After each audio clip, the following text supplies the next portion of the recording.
Chad Steingraber says that Bank of America and Ripple will soon make a big news. We're going to talk about what that might be in this movie. First, though, we'll talk about stablecoins and how they can help big stores save cash. Millions of dollars are at stake every year, so this is a very important matter. I'm going to tell you something really cool.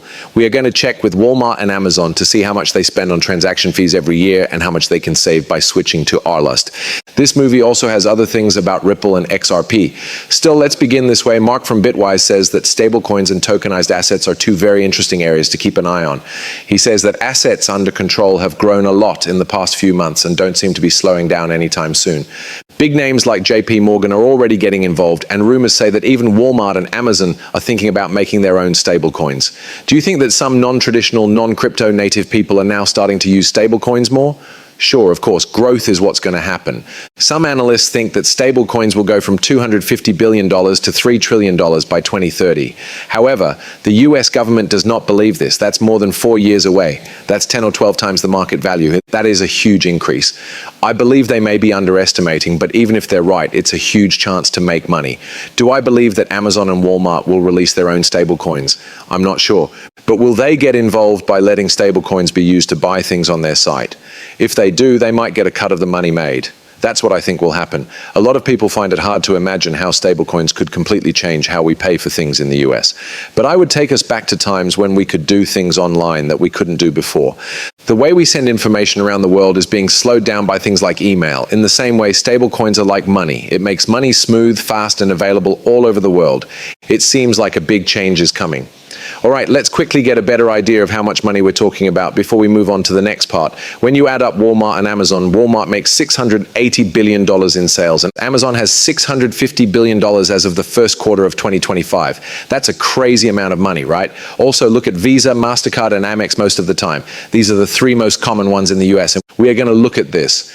Visa charges fees that range from 1.29% to 2.6%. It can go up for deals with more risk. That's not clear to me, right? It's like you either have the cash or you don't.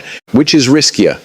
Okay, from 1.29% to 2.75% for MasterCard. Rates were about the same as Visa, but assessment fees went up a little lately. Okay, MasterCard's fees have gone up a bit this past month. On top of that, American Express charges between 1.43 and 3.30% more than Visa or MasterCard. They do let you talk about fees though. Rates are usually negotiated to be lower, between 1.4% and 2% for big stores like Amazon and Walmart. For small companies, the effective rate is between 2.5% and 3.5%. Now let's look at this number again. This is how much money each company would lose each year if they processed 80% of their sales through cards. It's about $10 billion, $10.9 billion, or $10.4 billion at 2%. At 1.5%, that's between $8 and $7 billion. Also, 1%, $5.4 or $5.20. That means it will be either 1% or 2%. It's possible that those fees cost them $5 to $10 billion a year. Visa and MasterCard had to buy blockchain infrastructure companies or team up with Stellar, Ripple, and other companies because they need this technology to stay in business. This is why those companies are freaking out about Amazon and MasterCard. Just think about it. Stablecoins might make Visa and MasterCard pretty much useless, don't you think? Their network is old and not many people want to use it longer. What's going to happen now? Credit cards like Visa and MasterCard will use stablecoins to settle these deals. I think these fees will be even smaller, but they will still make some money from it. Okay, as an added note, using stablecoins or RLUSD could save you money. Stablecoins, Walmart or Amazon could issue RLUSD and get rid of most interchange assessment or handling fees.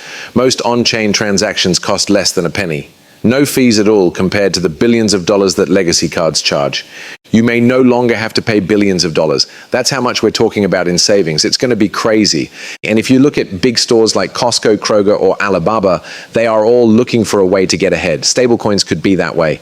Let's finish this video. What does this mean for Tether and USDC, the two biggest players in this market? Yes, the market is opening in a big way.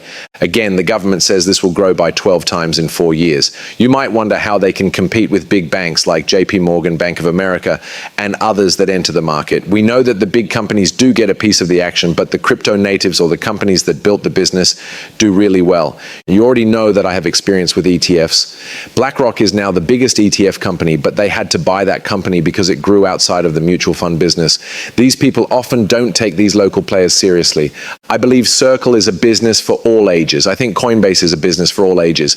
If it keeps doing well year after year, I think it could become $1 trillion business one day. I wouldn't write off these local players and think that JP Morgan will walk in and take over the market. That's not how new ideas work. Okay? It looks like you're being interviewed live on TV. You likely don't want to accept that Tether probably won't be allowed in the US because of how they do business and hold their information. I'm not sure. I guess that's why people don't ask me to do live TV interviews. I wouldn't be able to give them the facts and the background. I guess you don't have time for all of that. Okay. Crypto Erie is very proud of the team and the environment. Doppler Finance brings you RLUSD Vault. As of today, users can transfer RLUSD, Ripple's US dollar-pegged stablecoin, into Doppler and get RLUSD in return. So people can get RLUSD for their RLUSD. It's a kind of savings account for your stablecoins. That's really cool. Okay, so Chad Steingraber says the big news that will shake the crypto world is on the way. The big news that will shake the crypto world is on the way.